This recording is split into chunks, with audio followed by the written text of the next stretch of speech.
Thank you so much, everyone, for having me. As Mike said, I am the Illinois Government Relations Director for the Nature Conservancy. I think the way that we've organized this presentation is to give Tarik most of the evening to talk about his big year and his path for why he decided to do a big year and all of the incredible bird species that he saw last year. But before I turn it over to him, I did just want to talk briefly about the Nature Conservancy in case folks are not familiar with our organization. The Nature Conservancy is a global not-for-profit organization. We have chapters in all 50 states in the US, and we operate in about 79 additional countries worldwide. We have major programs in Asia Pacific, South America. Our Illinois trustees just did an incredible trip to Guatemala and saw a bunch of really great community ecological restoration practices in Guatemala. One of the things I think that's really important to note about the Nature Conservancy is while the organization started in, I think, 1951 as a small, local-based land trust, it has really grown into one of the world's largest conservation organizations. And I think, especially in Illinois, but nationwide, one of the things that I am really proud of the Nature Conservancy for is a lot of the science-based conservation work that we do. And in Illinois alone, just in 2024, so just last year, we had 76 different science projects happening throughout the state. As Mike said, we are a statewide organization here in Illinois. We had 17 peer-reviewed science articles that covered some of that science research, and we had 5 different master's and PhD students doing projects at our preserves. So I think that that's just, as a person who has a science degree that is now in policy, it's just something that I really value about the Nature Conservancy, and I thought I would share. In Illinois, we were founded in 1958. We have currently somewhere around 30,000 members statewide. And we, in our history here in Illinois, have directly helped to protect about 100,000 acres, maybe a little bit higher than 88,000 now. So really, really great work. We don't always maintain that land forever. Sometimes we may turn it over to a local land trust like Parklands. We have a really great partnership with some not-for-profits up in the Dixon area with near our Nature Grasslands project. But working in Illinois is awesome. As many of you probably know, Illinois is actually a really super diverse state. It's at the confluence of 4 major biomes. So we have influence from the western grasslands, the eastern forests. We have a little teeny tiny bit of some of that southern Gulf coastal plain down in southern Illinois. If you've never seen the cypress and tupelos down there, highly encourage you to go check out that area. And then we have a little bit of influence from the Missouri Ozarks. And so Illinois is actually historically at one point had about 3 to 4% of global biodiversity actually. So it's a really, really incredible state to work in. Since this is Audubon, I have to mention the confluence or like where Illinois is situated between Great Lakes and the Mississippi River. And so that helps to contribute to that wonderful Mississippi Flyway that we all benefit from. And so it's a really lovely state. I also would be remiss if I didn't talk about some of the risks that we're facing here in the state of Illinois. We've had major land conversion over the last 100 or so years. Our prairies have really been decimated. We have less than 0.1% of our original tall grass prairie left, which is really sad and unfortunate. And then we have multiple pressures on top of that land conversion. So we have a number of invasive species that have been introduced over the last few decades, dealing with climate change. We're seeing all kinds of other conflicts with nature. And so I think that's where the Nature Conservancy really tries to step in and do what we can to protect and preserve some of those last remaining really precious pieces of remnant and restored landscapes. And so Mike talked a little bit about it. I want to highlight 2 of our biggest preserves in the state of Illinois. We have Nature Grasslands up in the Dixon area, which is right on the border between Ogle and Lee County. This is about a 4,000 acre restored prairie. There are some original remnants there still on the preserve. It's largely a tall grass prairie restoration, but there is also some pretty significant savanna forest on the property as well. There's really cool rocky cliffs still from some of the glacial events that sort of shaped that landscape up there. Really biodiverse place. And in, I think, 2014, the Nature Conservancy reintroduced a herd of bison at the preserve, and they were really smart about it. Again, TNC is a heavily science-based organization. They actually fenced off major portions of the preserve so that over time they could look to see how the bison were actually influencing the restoration progress at the preserve. Bison are known in the biological as a keystone species. Probably talking to my own choir here, but so a really important species to have on the prairie. And so they have, for the last decade, been doing a lot of research to monitor those impacts. And the preserve really treats them like they would normally be living out there on their own. They don't feed them, they don't provide water, they don't interact with them, except for once a year they do kind of a bison roundup, and then they do have a veterinarian come out once a year just to make sure everybody is healthy and not getting sick. But other than that, they are largely left to their own devices to just be bison as bison used to be. The only other thing I want to say here really quickly about Nachusa is that I think I mentioned that the state of Illinois has submitted in 2024 about 17 peer-reviewed articles. 11 of those came from Nachusa alone. And so Nachusa is really being recognized not just in the state of Illinois, but globally, actually as a really important science hub for tall grass prairie research and restoration. And so there's all kinds of people out there doing work from rusty patch bumblebee to prairie fringed orchid to violets to fire ecology to tall grass prairie restoration. It's a really, really incredible place. So if you haven't been, please go. The other spot I want to talk about is Emaquan. Emaquan was purchased in around 2000 and is with the goal of being a really important wetland restoration project along the Illinois River. And it sounds like some of you may be familiar with that project. It has since been recognized internationally as a wetland of international importance, which has the same designation as the Everglades down in Florida. So this is our Everglades here in Illinois. And there's also incredible research that is happening at Emaquan. The thing I found out today as I was doing some research for this talk is that I didn't know, maybe other people in this room know, but there's some really cool work happening here with black-crowned night herons. So the one thing that I did not, well, I knew that they were a state endangered species. I did not know that Emaquan hosts second biggest colony of black-crowned night herons in the state of Illinois. Second to, I think, Lincoln Park Zoo, maybe. And so it's a really important, significant site for that particular species. And so there's a lot of really cool research happening with those, that bird species there at Emaquan. Okay, what's next? I think the next thing I wanted to talk about is maybe just a quick introduction. So we do policy also at the Nature Conservancy. That's something I think that people are starting to recognize that the Nature Conservancy is really involved in. So just a little bit about myself. I was born and raised in Peoria Heights, big dog person, who was always really interested in science and animals in particular. Got a job doing a lot of different things at the Peoria Park District. That was my very first real job.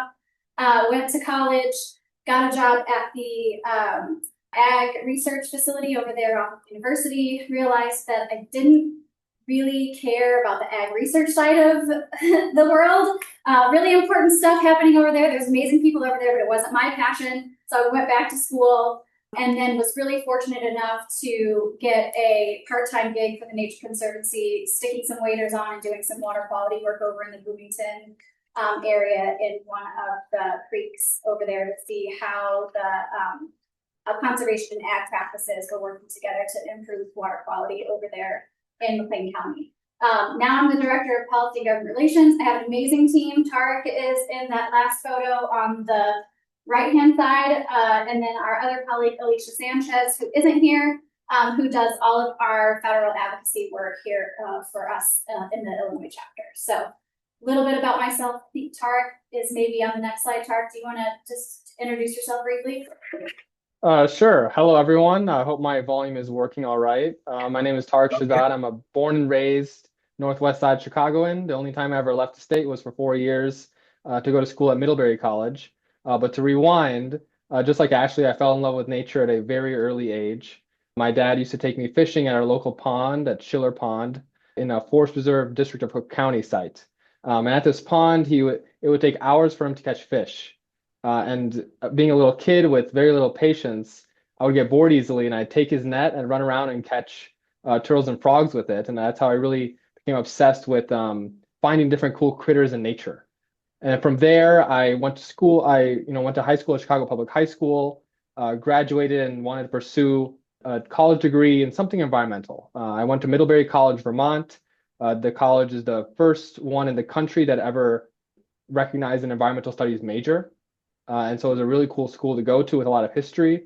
I graduated during the pandemic, and when I came back home, I worked in both nonpartisan political advocacy as well as environmental restoration on the ground in the Chicagoland area, specifically in the southeast side of Chicago. So that's the center photo there, where I helped release endangered babies landing turtles at a secret location somewhere in Cook County. I can't reveal exactly where. And on the right-hand side there is after I was hired by the Nature Conservancy in 2023, Ashley and Alicia decided to take a chance on me, and I joined their government relations team. And now I mostly do state-level climate policy advocacy. I also dabble in conservation policy at the state and local level. In this photo on the right-hand side, I'm taking a selfie with over 40 American avocets, which are tiny little dots in the background. I have a long telephoto lens in order to respect these birds, make sure that they can rest in peace on their long migratory journeys. This is a Chicago Park District site called Northerly Island that overlooks the northern edge of it overlooks the beautiful Chicago skyline. And now we're going to go back into a little bit more about the work that TNC does on policy. Yes, and I'm going to try to do this in like 5 minutes so that I can give the rest of the time to Tarik. But as I mentioned, the Nature Conservancy does spend some amount of time working in the policy and advocacy space. I think one of really interesting things about the Nature Conservancy is that we actually have places that we can take people to. We have scientists that work on our preserves. We have a lot of conservation staff, and so I think that we have, personally, I think we have a lot of credibility that we can bring to political advocacy because we are not just simply advocates, but we are actually kind of boots on the ground, putting our money where our mouth is, type people, and bringing legislators out to our preserves is one of my most favorite things that we do as part of our advocacy strategies. On the left there, you see Senator Kaler, who some of the folks at Peoria may be familiar with. He is constantly supporting us. He is a great environmental advocate for our work. I'll talk a little bit at the end about our state wetlands bill that we are trying to pass. He is a chief co-sponsor of that legislation, and he has just always been really willing to work with us and talk with us and support our work. Again, none of the work that we do in policy and advocacy would be possible without partnerships. And so the Nature Conservancy, myself, Tarik, and Alicia spend a lot of time talking with our partners. There's the Illinois Environmental Council that is really big in Springfield that we work with a lot. There is NRTC, the National Resource Defense Council, Sierra Club, ELPC, American Farmland Trust, Environment Illinois is in that picture. I'm trying to capture all the other organizations. The Wetlands Institute is there. And so we work a lot in concert with folks. And then the photo on the right is actually, I believe, earlier this year at Transit Lobby Day / rally. And so we are consistently working with our partners to leverage all of our capacities to try to advocate for the things that we care about. And then additionally, we are spending significant amount of time in Springfield and DC. The photo on the left is myself and Alicia with our state director and some of our Illinois trustees during a lobby day in DC, where I think we were advocating at that time for things like the Land and Water Conservation Fund, appropriations for our federal agencies, possibly Farm Bill, and whatever else our federal team tells us is important for us to talk about in DC. And then the photo on the right is with Senator L.G. Sims, who is a really important person in the state legislature because he is the chair of the Appropriations Committee. And so he decides where all the money goes. And so he is a really important person for us to talk about. He also represents one of our other really important preserves, which I did not get to talk about, which is Kankakee Sands, which has one of the largest remnants of black oak savanna, I think, in the world. And so lastly, there's a lot of political dynamics that I could talk about, and I don't know if we're doing a question and answer session later, but one of our biggest priorities that we are currently working on in the state of Illinois right now is a response to a really bad U.S. Supreme Court decision that happened a few years ago. And so there was a ruling, I think in 2021, that really limited the scope of the waters of the U.S. Rule at the federal level. And unfortunately, Illinois did not have the state level protections to back up that ruling. And so while many of our neighboring states, even Indiana, Ohio, Missouri, Wisconsin, Michigan, they all had state level protections, and so they were relatively unimpacted by that federal ruling, whereas Illinois had never taken the steps in the 80s and 90s and the early 2000s when the Clean Water Act, Water of the U.S. rule was starting to get eroded. And so we are really vulnerable in the state of Illinois with respect to our wetlands. There are a lot of people that are looking at this right now to see how many wetlands actually are out there that are unprotected. I know the Department of Natural Resources is trying to do a study to determine that impact. Meanwhile, ourselves and advocates are working on trying to get some sort of state level protections on the books so that if there are folks out there that want to drain or fill a wetland, there is at least a process that they have to go to, and they can't just willy-nilly drain and fill those things in. They are really important habitat for a variety of species. A significant amount of our state threatened and endangered species utilize them. Their fluttels are super important for our migratory birds. And so, this will be the third session. We have made a run at this bill, but starting in January, we will be starting again. We are also introducing some legislation to hopefully incentivize prescribed fire. A lot of our prescribed fire practitioners are telling us that they are having major problems getting insurance to complete their prescribed fire burns on the properties. And so we have been working with some folks with the Illinois Prescribed Fire Council to introduce some legislation to address that. And we are also introducing some legislation to better incentivize conservation easements, which is an incredible tool that land trusts utilize to protect nature and the environment. There's a significant movement out in some of the western states to erode some of those incentives for conservation easements. And so we are also going to be working on that here in the state of Illinois. I think most people are familiar with Illinois' challenges. I think our biggest challenge right now is that the state of Illinois is in a bit of fiscal pickle. And so we just don't have a lot of extra money to move around. And so it just makes our advocacy a little bit difficult, not impossible, but that is one of the biggest barriers that we are usually up against, is trying to find a revenue source to fund conservation. Okay, with that, I'm gonna turn it over to Tarik. Thank you, Ashley. And I want to shout her out and say she is leading the wetlands campaign, co-leading it with the Environmental Law and Policy Center, and we're really fortunate to have her at the helm. Really excited for spring session 2026, where we're going to be making another run at the bill. A lot of the birds that you all have seen in Central Illinois and that I saw on my two big years are due to wetlands in Illinois and stopover sites throughout the entire region. Without wetlands, many of these birds wouldn't continue. So we're really, really fortunate to have Ashley leading this campaign, and we're excited to see where it goes in 2026. And now, as an employee of the Nature Conservancy, I work on policy. In my free time, I'm an obsessive birder, like many of you probably are. And I started birding, even though I was a naturalist since I was a young kid. I only started birding in 2022. My girlfriend saw two really pretty American goldfinches in her yard, and she remarked at how beautiful they were. So I was convinced to buy a pair of binoculars for her for Christmas. And then we borrow those binoculars between each other. I would go to the woods and swap them and see these really cool birds. And then we eventually decided, well, instead of, just birding by ourselves, let's go with a group. So we had one of our first group bird walks. Fortunately, in the Chicagoland area, we have organizations like the Chicago Bird Alliance and Chicago Ornithological Society, which host free bird walks for residents throughout the Chicagoland area. And so we joined a bird walk on September 17th, 2022, where we saw dozens of species of warblers for the first time ever. And we didn't know that this type of biodiversity of birds was even possible in Chicago, in such an urban place. The highlight of the trip was a purple sandpiper on Montrose Pier. As many of you may know, that's an extremely rare bird for the state of Illinois.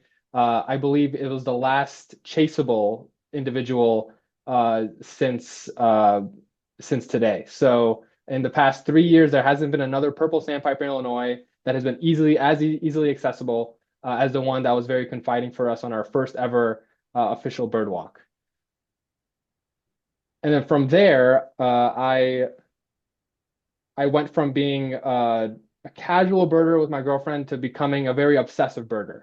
So I was spending every moment of my free time that I could exploring the natural world in my hometown, Chicago.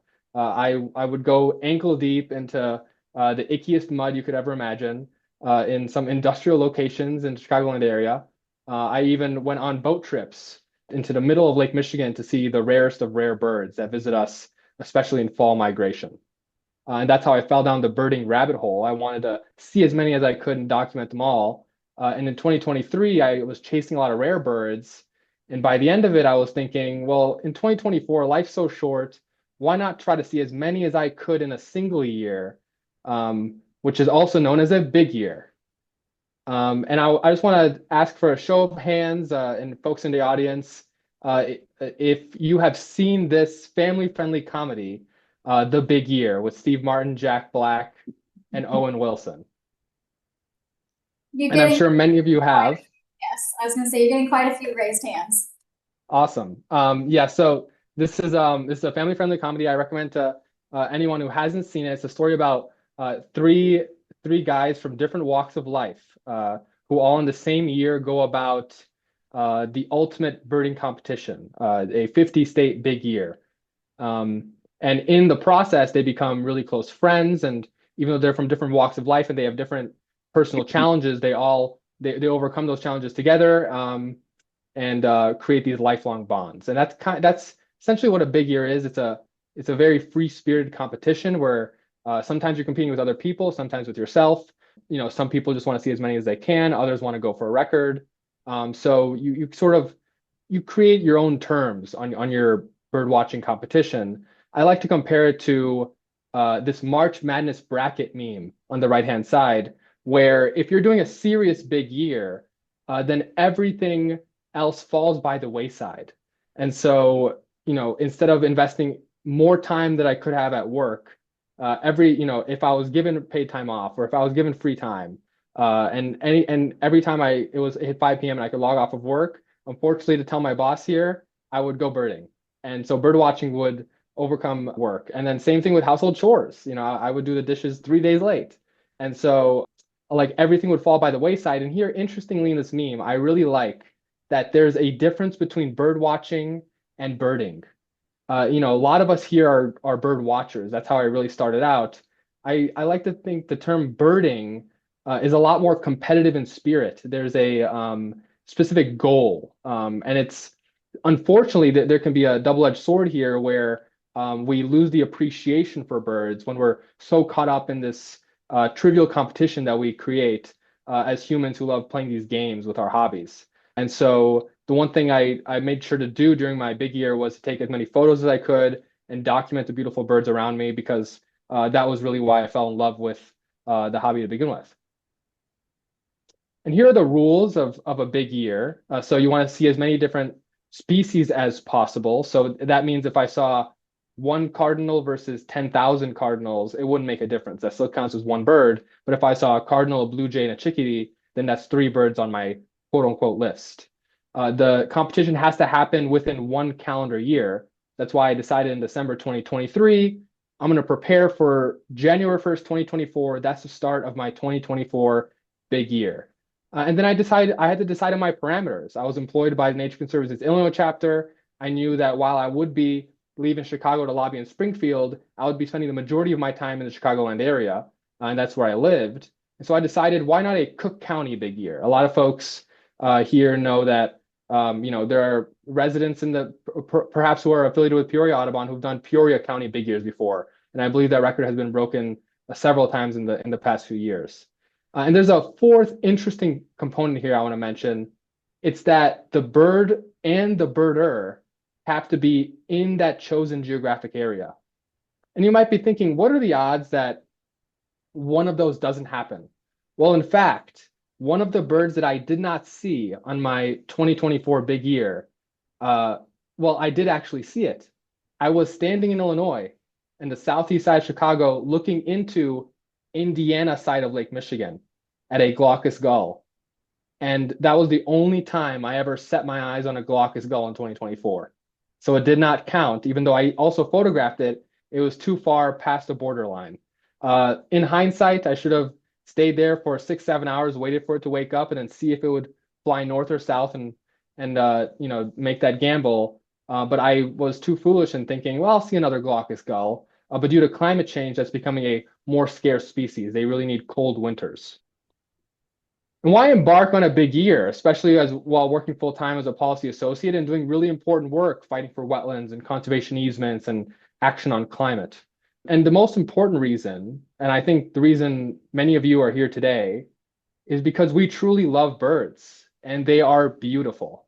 These are photos of birds I saw on my 2024 Cook County Big Year. They're my favorite photos. I have from left to right, top to bottom, eared grebe, least bittern, sanderling, short-eared owl, and sedge wren, all photographed within Chicago proper. And the second reason is the community aspect of birding.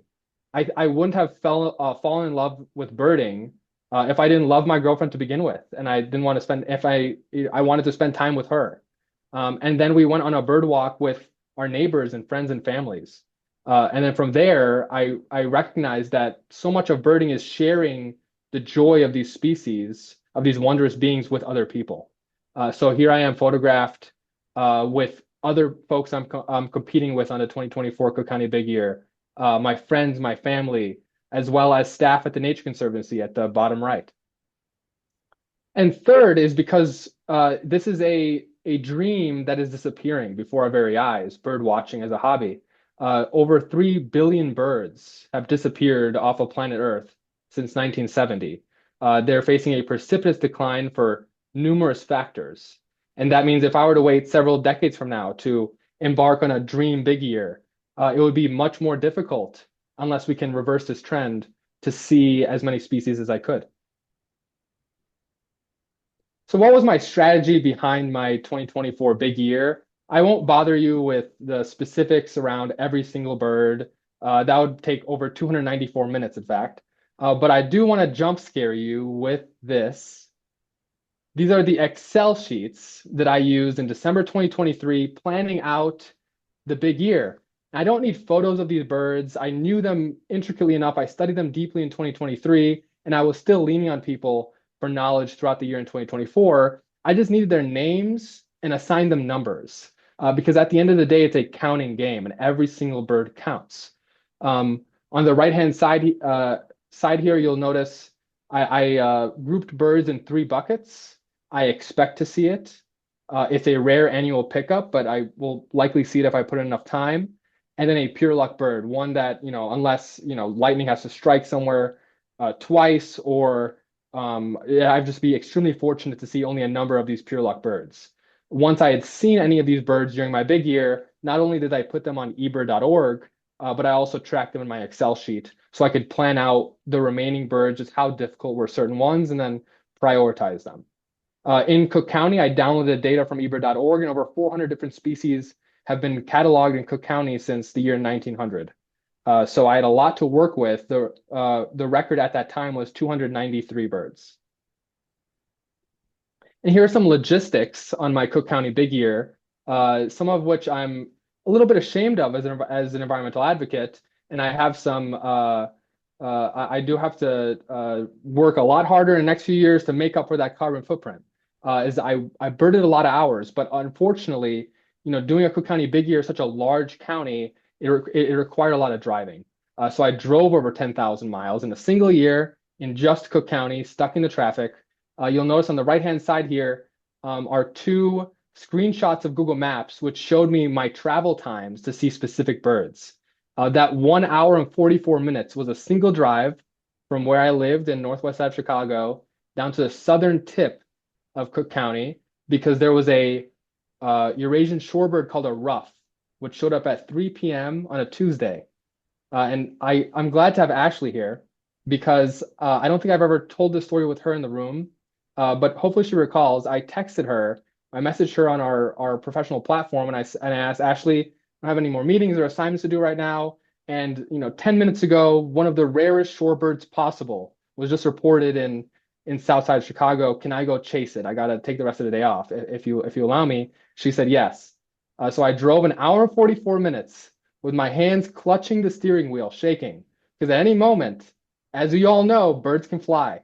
And so this ruff was, clearly experiencing some Zugenruhe, some migratory anticipation. But I did make it in time. It didn't leave until around 6 p.m., so I had an hour to spare and enjoy that bird's majesty. It was the first ruff in Cook County since 1988, and a big pickup for my Cook County Big Year. I also went on 8 boat trips onto Lake Michigan to find some really cool seabirds, and at the end of the day, I logged 294 birds. Here's a map of Cook County. As many of you probably know what it looks like. It includes the city of Chicago, but also the surrounding suburbs, many of which are underbirded, just like places in central southern Illinois are criminally underbirded. I like this map, especially because it includes the water in Lake Michigan. All of that counts. Not only do birds reside and rely on Lake Michigan, but also if I see a bird on Lake Michigan migrating actively, that can count for the Cook County Big Year as long as both myself and the bird are in that Cook County border. Here are different habitat types in Cook County. I actually have 4.5 here, I like to say. The top left is a dried up wetland, which then at the end of the summer ended up boasting a lot of grassland species. But prairies and wetlands go hand in hand. We have fragments of forest known as forest preserves in Cook County throughout the Chicagoland area. The bottom left is our wondrous Lake Michigan, one of the most important bodies of fresh water on the entire planet. And in this photo are 7 Sabins gulls that I saw on my September 14th pelagic trip. And on the bottom right is dune and swale habitat on our beaches. So many shorebirds traverse thousands of miles in migration and visit the beaches along the Great Lakes. Here are 2 maps of conservation areas in Cook County. On the left-hand side are the forest preserve districts of Cook County sites. These are all of our forest fragments. You'll notice most of them are outlined around the city proper, but there's some forest preserves that bleed into the city. All of these locations are really, really important for neotropical warblers that migrate through, and certain species were spotted only in Cook County forest preserves that I didn't see elsewhere, such as like black-bellied whistling duck. On the right-hand side here is the Chicago Park District Natural Areas Map. So we have park districts throughout the city of Chicago, and a huge chunk of them have these natural areas co-stewarded by the Chicago Park District, but also by the Nature Conservancy. So our Chicago area team, who I sometimes work with, we have 3 full-time staff who are joint between the Chicago Park District and the Nature Conservancy, and they work on these natural areas, helping remove invasive species and plant native plants, take care of litter, improve signage and accessibility, as well as foster volunteer stewardship. So they manage the community stewardship and make sure that the thousands of volunteers who spend so much of their time and dedicate their expertise to these lands are prepared throughout all 4 seasons. And so these Chicago Park District sites, you'll notice many of them are situated along the lakefront. The lakefront in Chicago is what makes it so magical for birding. We have over 350 species which regularly migrate through Chicago. And I'm not going to show a photo of every single bird I saw in my big year, but I do wanted to provide this mosaic of what the birding was like from January through the end of December. I started out in the winter birding from the office. In the top left here, I am photographing a peregrine falcon uh, holding up my iPhone to a pair of binoculars. And that tiny little dot on the ledge there is a peregrine falcon. In Chicago, we do have a lot of natural areas, almost the most per capita out of any other major city on Earth. But we still, we could always use more green space, and so could the birds. So we find rare and uncommon birds like snow geese in cemeteries. Even though some of us find cemeteries to be spooky, snow geese don't. We have these beautiful forest preserves, and we have several different river systems like the Chicago River and Des Plaines River, which I like to explore in the wintertime. Here I am lake watching in the middle of winter with a frozen lake. I was viewing a snowy owl on the breakwall here. And I like exploring the grasslands in the winter as well. Here are some of my favorite winter sightings from the first half of winter. Snowy owl and northern mockingbird, long-eared owls, great blackback gull, which is the largest gull in the world. In the center there, if any folks have visited the West Coast before, this is a warbler species called a black-throated gray warbler. And it was, I think, the second Cook County record. It was visiting a birder's feeder in Elgin, Illinois, just barely in Cook County. And this person was gracious enough to open up their home to birders. And so this poor black-throated gray warbler was lost on migration in the middle of January when it was supposed to be in Mexico, spending its winter in a tropical area, was instead pretty cold, surviving off of a feeder from someone in Elgin. And so this was one of the biggest rarities that I saw my big year, starting off with a bang in January. Also, there was an orange-crowned warbler, which tried wintering in Montrose Point Bird Sanctuary. After a big freeze on January 11th, it wasn't spotted again. So I like to think that it migrated south right before that big freeze. Long-tailed ducks and rough-legged hawks. The winter boasts some really beautiful birds throughout the region. Here I am at the beginning of spring. I would bird in the fog and on my way to work, in the rain, and I would visit wetlands and prairies and bird with friends. Here I am taking a selfie with someone named Sammy, who works at the Forest Preserve District of Cook County. He's wearing a cerulean warbler hat because in the background, we're taking a selfie with a cerulean warbler, even though it's probably too small to tell. And this is a video which is probably not going to play because I switched presentation templates, but this is a screenshot of our largest expansive wetland in the Chicagoland area known as Bartell Grassland and Killdeer Wetlands. This location allows for endangered species, both grassland as well as wetland species, to survive in the Chicagoland area. Some of the last known breeding populations of bobolink and king rail can be found here.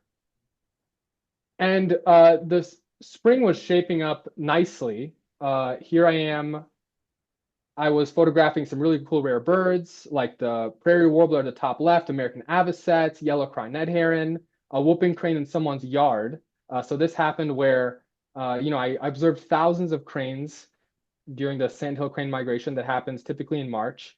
And my goal was to spot one large white crane in a flock of gray sandhill cranes. That would be a whooping crane, and it would count for the big year.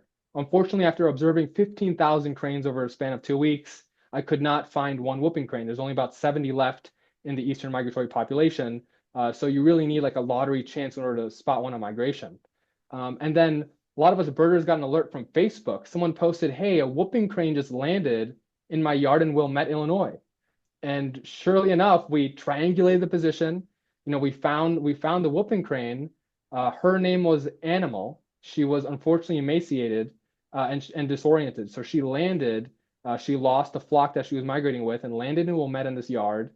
And so this was my life for whooping crane, but she was in distress.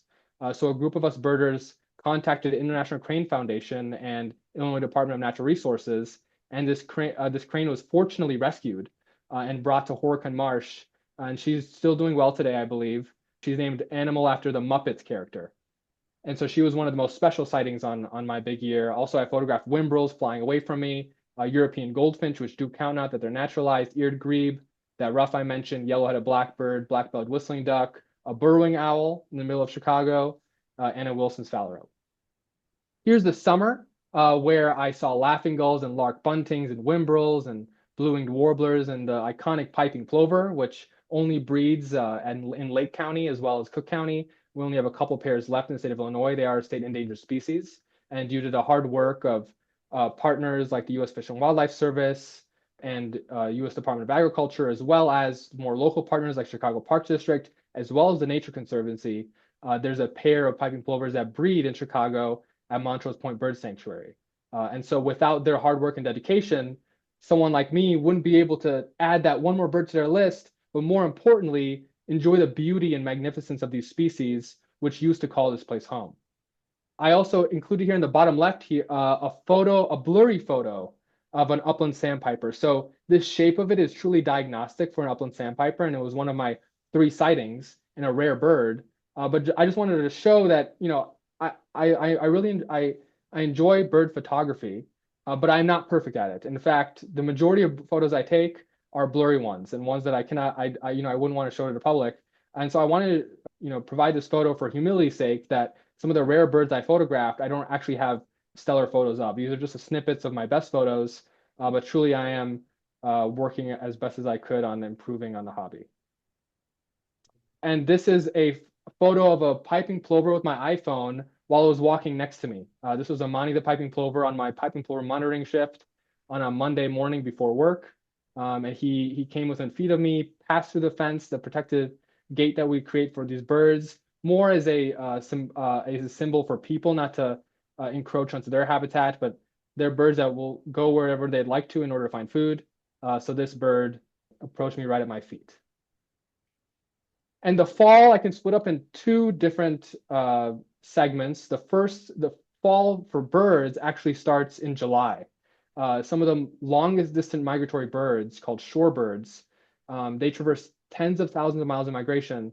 And some of them, like marbled godwits, for example, the majority of the adults leave the breeding grounds in the northern Great Plains at the beginning of July. So legendary storied birder Bob Hughes from Montrose Point Bird Sanctuary, we call him Mr. Montrose, he's been birding there for over 35 years, has logged 342 bird species there. I was asking him for advice on how do I find a marbled godwit, because this bird species I had missed in the spring, and I was doing the calculations with my Excel sheet that I wouldn't have a chance at the record if I didn't get at least 1 godwit species, because, you know, the birds were too precarious, and marble is much easier than Hudsonian. And so, you know, he was explaining to me, well, you need to be at Montrose in July, in the first week of July, while it's extremely hot out in the sun, and hope one flies by you, an adult migrating south for the winter. I spent all of July at Montrose. Unfortunately, I never spotted a marbled godwit. Instead, in the first week of August, I was spending time at Dead Stick Pond in the southeast side of Chicago, one of the remaining wetlands in the Chicagoland area. It used to be one of the most productive wetlands on the entire continent. And this tiny wetland was a migratory magnet for shorebirds. So most of them that are photographed here, I actually saw at Dead Stick Pond. Wilson's phalarope, the steamed marbled godwit, greater yellowlegs, whimbrel was a flyover near Dead Stick Pond, stilt sandpiper, red-necked phalarope, semi-palmated plover, semi-palmated sandpipers, buff-breasted sandpiper, red knot, and golden plover. Here I am in the rain. This is a frozen screenshot, but essentially shorebirds like to land in the rain.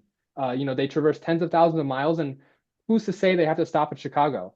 And so typically these fronts and these weather systems are what going to bring the real rarest of rare birds. And so I would like to stand out in the rain as much as I could in inclement weather to try to spot really cool birds. And the second half of the fall was the seabird fall. And yes, I am saying seabird despite living on Lake Michigan. There's a lot of seabirds that nest in the Arctic. Most of them traverse the open oceans. They go either east or west straight out to the Atlantic or Pacific Oceans. A small population of those seabirds will actually, and typically juveniles, migrate intercontinentally in order to get to the oceans and to the Gulf of Mexico. These juveniles will take the Great Lakes system and then leapfrog. And so when they hit the Great Lakes, you have this small window in fall migration to spot them. And your best bet is either watching the lake with a spotting scope, as I'm doing in a couple of these photos, or going out into the middle of the lake, 15 miles, chartering a boat and tossing bread and fish parts overboard to attract different types of gulls, which then act as a magnet for the rarest of rare birds. And my big year culminated with some really rare sightings. I included here some of those rare sightings in conjunction with the birds I saw out on the water. So, Say's phoebe, Sabin's gull, parasitic Jaeger, short-tailed shearwater, Bonaparte's gull, whooping crane, golden eagle, long-tailed Jaeger, and a brant on a lake watch were some of the really rare birds. My last 20 that I saw, which ended up netting me 294 species. Here's a screenshot of what it looks like to lake watch on Lake Michigan. So you want an east wind to be blowing right in your face, meaning the birds are being pushed to the west side of Lake Michigan, to have a telescope or a really strong telephoto lens to photograph these birds at a distance, because you need to identify them. Some of them have really difficult identification challenges, especially Jaeger species. It's tough to parse out one species from another. Here's what it looks like on the back of a boat when you're 10 miles out offshore from Hammond Marina or Belmont Harbor, with ring-billed gulls and Bonaparte's gulls and herring gulls traveling behind the boat, following your fish chum. We do feed them well, because unfortunately a lot of gulls in Chicago consume from landfills. And so, they're ingesting a lot of things that they shouldn't be, especially microplastics.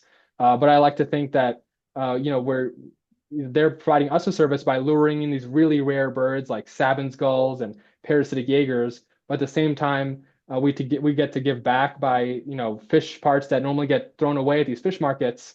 I would contact these fish markets and then get fish parts for them to use sustainably.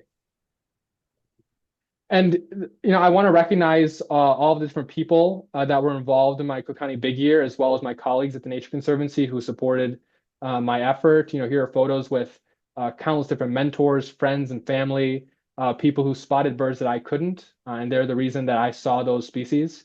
People who've been birding for decades and taught me so much. My biggest mentor on my Big Year was actually 16 years old. His name is Owen Woodhouse from the Wilmette. And in 2022, he did a Cook County Big Year and hit 281 species. And then from there, he really had a blueprint for this is how you can break the record. He was right in that. Here's a case study of 5 birds that I saw in my Cook County Big Year that are on the brink. I'll go through these a little bit fast, but here is the first is the piping plover. You'll notice on the range map that the Merlin app provides, there isn't an orange blob for Illinois, and that's because only recently the piping plovers come back to Chicago and Lake County, and that's through hard work and dedication from volunteers who've been restoring these dune and beach habitats along the Lake Michigan shoreline for decades. And so the Nature Conservancy and the Chicago Park District and U.S. Fish and Wildlife Service have been planning for species to be reintroduced for a long time. And because they're so few in number, it's not something that can be guaranteed. And only recently in the past few years did piping plovers return after over a 60-year hiatus in the Chicagoland area. And now we do have a pair that is breeding. And here they are. They're huge celebrities in the Chicagoland area. So, we have signage and people putting stickers on lampposts. And I was a volunteer piping plover monitor, so I would show up on Monday mornings before work with an orange T-shirt, which my friend Lynn in the bottom right is wearing there, letting people know, members of the public, that this is my job to volunteer these plovers and to educate folks about their importance. And the bottom left is one of my favorite photos of piping plovers. This is what they look like a day or two after hatching, like a little cotton ball on toothpicks. Number 4 is the black tern. And so, I think black tern I don't believe it breeds in central Illinois. I mean, I could be wrong about that. I do believe they breed in the collar counties. But, there are species that, per the range map, look like they're doing fine, but they're actually not. They rely on, higher quality wetland habitat. In Chicago, they've been extirpated since, I think, 1910 or 1920. Maybe a couple pairs were breeding up in Northwest Cook County a few decades ago, but this is a species that you can only now find in migration in Cook County. So as a Cook County birder, my mentors would tell me decades ago, black terns used to breed in the triple digits in the Calumet area, but now they're virtually gone from the landscape, and you need to get a fleeting one in migration. This is what this photo was. My best photo of a black tern is an overexposed photo from one that was 3 football fields away while I was out on a boat in Lake Michigan, and it was migrating south for the winter. And I saw 2 that weren't out on the boat, and I wasn't able to get a photograph. So when I put the sighting in eBird, the system flagged it as rare. And I had to give a long justification. That's what the screenshot is. to prove to the eBird reviewers that I had seen two black terns. And here I am on the boat. This is what looks like to be out on a pelagic with a lot of people. We were looking at Sabin's gull and black tern on that day. Third is the king rail. We mentioned Emaquan. King rails rely on places like Emaquan. They're a state endangered species. Not only are they not doing well because of habitat loss, but they're also inherently secretive. So it's hard for us to know just exactly, their current range and where they're being extirpated. You notice on this range map here, there's a dotted line for where scientists posit that they are, but we can't be entirely certain. In Cook County, they're believed to be extirpated. I got a recording of one, and that's the screenshot at the bottom here. At the top is what a habitat that would typically have them looks like, bobtail grassland, killdeer wetlands. This is not where I saw mine in 2024. When someone found a king rail in 2024, it was the only one spot in the county. It was herd only. And then that person contacted me, let me know because I announced my public big year. In order to help me, they texted me and said, here's how you can get to this bird. You should arrive fast because in the next few days it'll probably leave. There isn't another bird calling. It's not going to find a mate. And so I arrived, took 3 tries, but I finally heard the bird. And then I asked my friend, could I share this sighting with anyone? With my partner or with 2 other people who I knew were doing a big year-esque effort. And this person said, no, this is such a endangered and sensitive species. I don't want you to reveal this location only after the fact once it leaves. And so I honored that request. Second is the Sabin's gull. I'm really proud to say that Sabin's gull is a bird that you typically don't see in Chicago. In fact, most people go their entire lives, unless you live on the coastline, to see this species. They migrate using the open oceans, and only sparingly do some juvenile birds use the Great Lakes and then leapfrog intercontinentally to get to their wintering grounds. They're one of the most elegant gulls on the entire planet with this beautiful upper wing pattern and this forked tail. The only other forked-tailed gull in the world is swallow-tailed gull from Ecuador, the Galapagos. I saw this bird on September 14th. It was my 280th Cook County yearbird. The Nature Conservancy and partners like the Natural Resources Defense Council and Sierra Club and environmental advocates like you, everyone who acts on climate, who aims to slow down climate change and curtail the worst aspects of it. When we act on climate, we're protecting animals like Sabin's gulls because the Arctic, where they breed and they rely their summering grounds to be, the Arctic is warming faster than any other location on the entire planet, and so the future of these Sabin's gulls is precarious. Only through climate action will we be, can this bird persist? On the right-hand side here is a graphic of 2 birds, a mated pair, and this mated pair, one individual, the female, went to South African and Namibian waters to spend the winter. The male went to Peruvian waters, and then the following year, they reunited at the same location to breed again. The same exact nesting location in the Arctic goes to show that this species is not only magnificent, beautiful, but they also can traverse the entire planet and then reunite with their lover 1 year later. To me, one of the most jaw-dropping avian love stories ever told.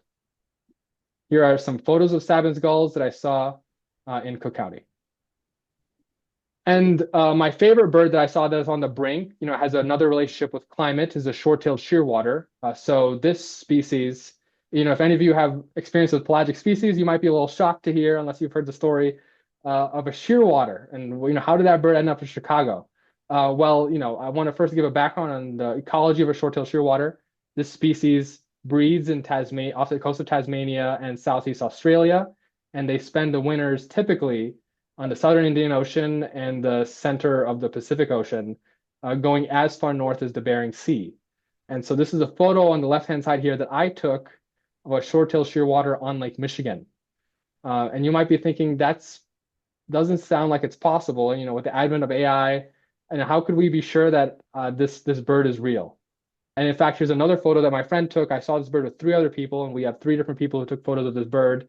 Scientists posited in 2021, 3 years before our sighting, that due to the melting Arctic sea ice in the north, there are opening passageways for any vagrant seabirds to explore that were traditionally closed. And so if there's open water in front of them instead of ice, they may be curious enough to keep moving forward. And then once at a certain point, maybe in September, October, the ice behind them freezes, they'll just have to keep going. And then once they keep going eastward, they can go from northern Canadian waters into Hudson Bay, James Bay, along a large enough front pushes them into the Great Lakes, and then that's how a short-tailed shearwater can arrive on the Great Lakes system. This was the third or fourth sighting of short-tailed shearwater on the Great Lakes, the first for Lake Michigan, but it had also been spotted in Lake Superior, in Lake Ontario, and Lake Huron, I believe, all of which were November sightings. So the December sighting was quite a shock. I mean, the sighting in of itself was a shocker. Because of climate change, this species arrived in the Great Lakes system, and that's not a good thing. Unfortunately, the fate of a lot of these short-tailed shearwaters that arrived intercontinentally, it probably wasn't a positive one unless we act on climate and work to protect the environment. A lot of species are going to become more wayward, and while that may help out, obsessive birders who want to create a list and break a record, the future of this population of species is going to be at peril. And this is how TNC, generally speaking, is working to save our birds. As I mentioned at the beginning of the presentation, birding is a dying dream for a lot of people. Decades ago, I would talk to my mentors, and they would tell me decades ago, the numbers of birds that they would see at migratory hotspots would not be twice as much, not 4 times as much, but they would tell me as much as 10 times the amount of birds existed 50 odd years ago when they would go, out into the woods to see warblers. Here's a quote from James Watson Webb. He's referring to the Calumet area on the southeast side of Chicago and the productivity of that wetland, now of which has virtually been destroyed. The first reason that we're losing our birds is because of habitat loss, and that's why I'm really proud to work for the Nature Conservancy, which, as Ashley talked about extensively, we protect thousands of acres in Illinois for people and nature, and we work with partners to make sure that land can be protected for people and nature as well. Restoration, I think, is the key to habitat loss. We can protect a lot of land, but also the land itself needs to be productive. It needs to work for people and nature. I like to volunteer at my local Labatt Woods, where we've had over 300 restoration events and planted, at this point, over 5,000 native shrubs. Second, a not so known fact is bird collisions impact over 1 billion birds in the United States every single year. And 70% of these birds that collide with windows perish on impact. These are anthropogenic factors that we can do something about. Here I am holding 3 different birds and photographing one Swainson's warbler, all of which were window strike victims. All of these birds were alive and taken to the veterinarian. Bird-friendly design is the answer to bird collisions. So you all may have heard in 2023 on October 5th, McCormick Place had 1,000 birds, a building in Chicago, 1,000 birds collided with that building in a single day. And since then, there was a large public outcry and a pressure campaign in order to have McCormick Place, which is situated along the migratory corridor in the Chicago River in Lake Michigan, to retrofit their windows. And so once they put bird-friendly glass in their windows, they had a 95% decrease in collisions.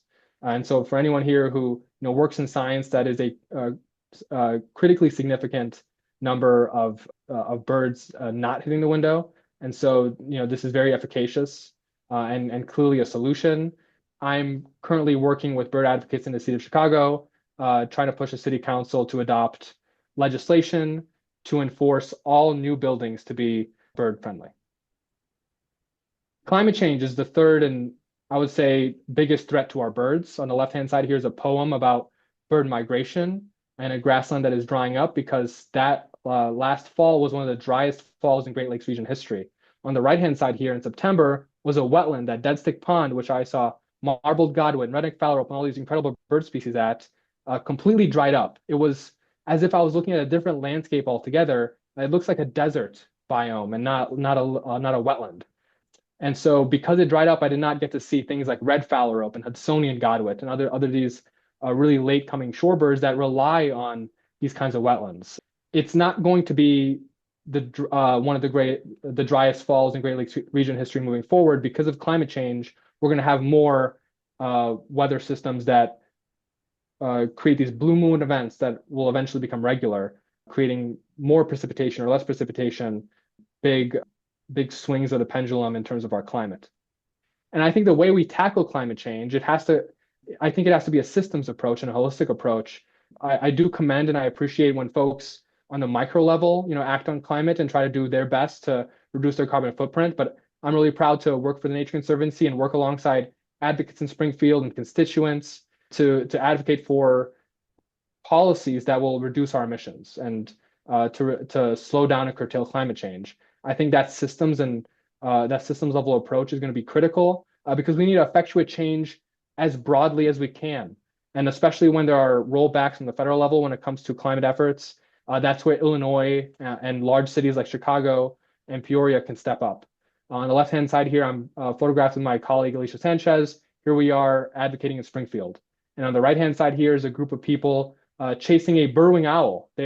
Hundreds of people went to go see a burrowing owl in Chicago. This love for birds, this love for nature is infectious, it's joyous. And I think if we lead with joy and with positivity, we can combat climate change and we can make a difference. And so my last question I wanted to ask everyone is, who wants to go for the Cook County record next? And thank you very much for having Ashley and I here today, and we're open for any questions.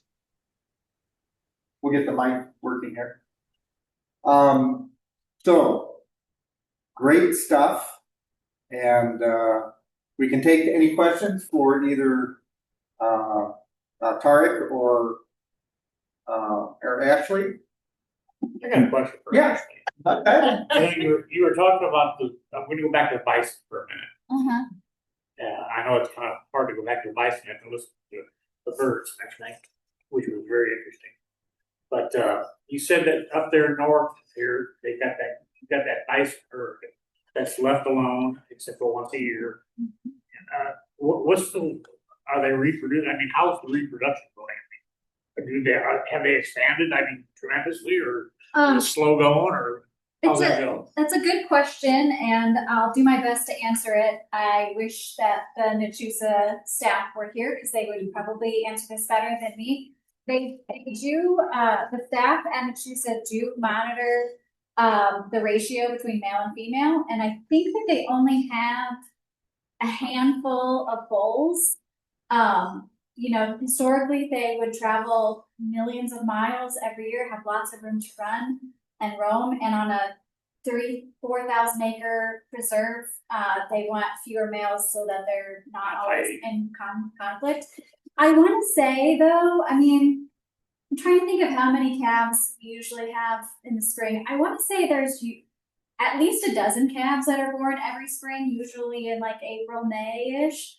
But I think there's only 2, 3, 4 like big bulls that they keep. And if during that annual roundup, they will sort out if there are too many males. They will sort that out. And it's actually a really cool partnership that the staff at Nachusa now have been working with some indigenous tribes to give our surplus bison back to indigenous tribes. I can't quite remember where exactly. I don't know if Tarik knows. Alicia on our team is a little bit more plugged into that work, but I do know originally they were just selling the meat a decade ago when this started, and then some folks were like, "Oh, why are we doing that when we could be doing some really cool partnership and outreach to some of these other individuals?" So the reproduction part of it is working. So yeah. Well, I mean, it's no problem. Yep, and the baby bison are super cute. I also got one other question too. Yeah. This is going to go back to the birds. Okay. What was the name of the bird that I took a picture of up at Forest Park Nature Center? The warbird with black and orange. Blackburnian, I think. What was it again? Blackburnian warbler. Okay. And I mean, I'm not even close to being a birder. I'm a bird watcher. But that was the most unique bird that I think I've ever seen. And I did get a picture of it. Unfortunately, I don't think I've got it with me. But I wanted to remember. I'm sure he's seen one of those. You can ask him. Tarik, did you see a Blackburnian warbler in Chicago? Yes. Yeah, they're most easily found in trees in our forest preserves in Chicago. Yeah, okay, I didn't know how rare they were, but I seen one in my life, and I got a picture of it, it was right up there off of this trail here up towards Granby Drive. Yeah, the Dewey Trail, yeah. It's the only one I ever seen, I was just wondering how, impressive that was.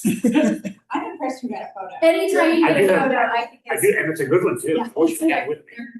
I need to do a photo. Okay, that's all I have. great.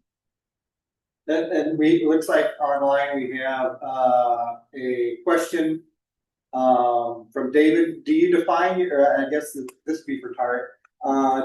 Do you define your geographic area, or are these previously defined? Yes, so I guess yes to both, and I'll explain. So, there isn't a constitution when it comes to a big year. It's really just like a made up hobby. We just go about creating a game out of this out of the things we love. But so I chose Cook County as the geographic area. I could have also chosen Illinois. I could have chosen my backyard, or my favorite hotspot or park in Chicago. But I decided on Cook County. There's a legacy in the United States, in most states, where people do county-wide big years or statewide big years. And I knew with the fact of my job that I'll be mostly based in Chicago, and being a newer employee at the Nature Conservancy, that I didn't have the capacity to travel across the state, and so I wanted to do Cook County and try to go for the record. Um, and then I guess that, and that's why yes to the second part. These are previously defined borders. If I could, I would have shrunk Cook County, and I would have made it smaller, because it was a lot of driving, and it took a lot of hours just to go from one place to another. It's one of the largest counties in the state, and actually uh, size-wise in the entire country. But yeah, right. So, we are, when we decide to go about adhering to these borders, they can punish us, like as when I missed a glaucous gull, or they can work to our favor because Cook County is so large. Our number of species is higher. So I get to say I saw 294 versus, a smaller county inherently would have fewer birds migrating through it. Yeah, I'm just kind of, is it working? I think so. Mm-hmm. Okay, I'm just sort of amazed that in 22 you knew nothing about birds. That's kind of my question. And how did you get from there to knowing every bird and where it would live and where it would migrate? It seems like a very rapid learning rate, and I'm very impressed, but I'm just wondering if you were reading a lot or what it was that helped you get there. Yes. So I spent an inordinate amount of time studying birds, definitely. And the best study guide for myself personally was being out in the field. So in 2022 and 2023, I was doing sort of big year-esque efforts of spending as much time as I could outside, enjoying nature, especially with, the pandemic hit in 2020. I want to spend as much time as out and I could and not take it for granted. And so I really fell in love with the birds that way, and I got to study them in person. In Chicagoland area, we have so many storied birders who have deep knowledge, and they're willing to share their knowledge. Um, and then also there are these tips and tricks to learning birds. In Illinois, especially in North America, we have around 800 to 1,000 different bird species. I could be off on that number. But just in like a country like Colombia alone, they have over 1,000 or 2,000, right? So, our biodiversity is high, but not as high as some other regions. And so there isn't a too large of a subset of birds to learn. And so many of them are related to each other, right? So if I learn what a great egret is, if I see a little blue heron or a western cattle egret, I'll know it's like, even if I didn't study that species beforehand, I have a camera, photograph the bird, and I'll know it's like a type of heron or egret. I just won't know what. With the advent of technology, it really was a privilege and a blessing to have, instant communication with people and a high-powered camera. So even if I didn't understand what a bird was, like when a parasitic jaeger flew by me, I could photograph it and then tell everyone I saw one, which I truly did. But in the moment, did I know it was Pomeranian versus long-tailed versus parasitic? I didn't. And then also, I think I had a knack for a natural world the same way Ashley and many of you do. Falling in love with nature at a very early age, even though I wasn't a bird watcher when I was young. I did spend so much time in nature, and I am comfortable in it. So that helps with finding a lot of the birds. Thank you. Yeah, I have a birding question. For the birds, did you mostly find males or females? What was your ratio? And when you found say a male, did you often find a female with it? That's a really insightful question. Birds, they have these, we call it breeding versus non-breeding plumage for a lot of species. Now scientists are shifting towards alternate versus basic. In the spring, that's when most of our birds are in their breeding or alternate plumage. And then in the fall, they transition to their basic, their non-breeding plumage.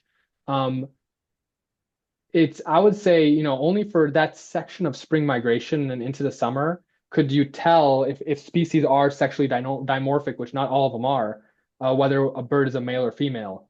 So I would say the majority of my birds that I saw, I didn't know which sex they were.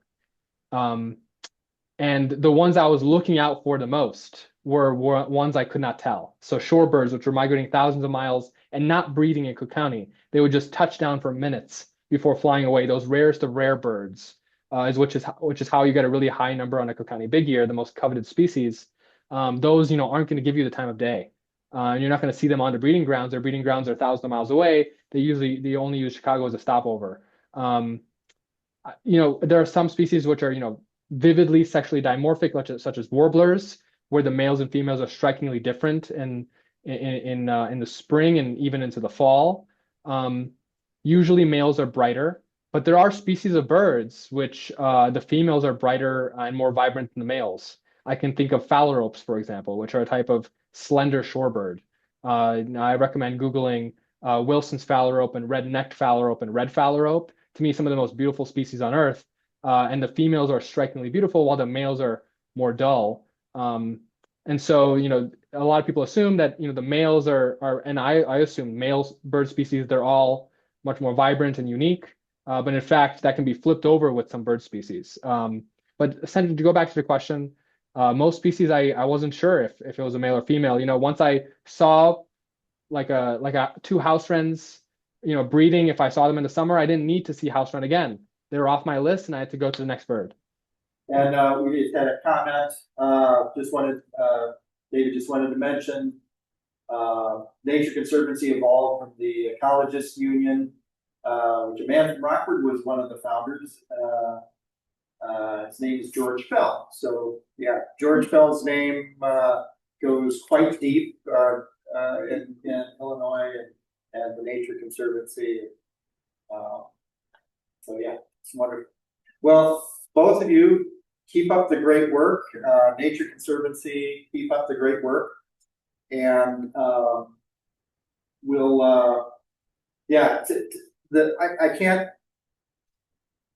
I can't emphasize enough how big birding in Chicago region is. So Tarik, you're definitely a big fish in a big ocean there. To manage to pull off a big year in Cook County is no small feat.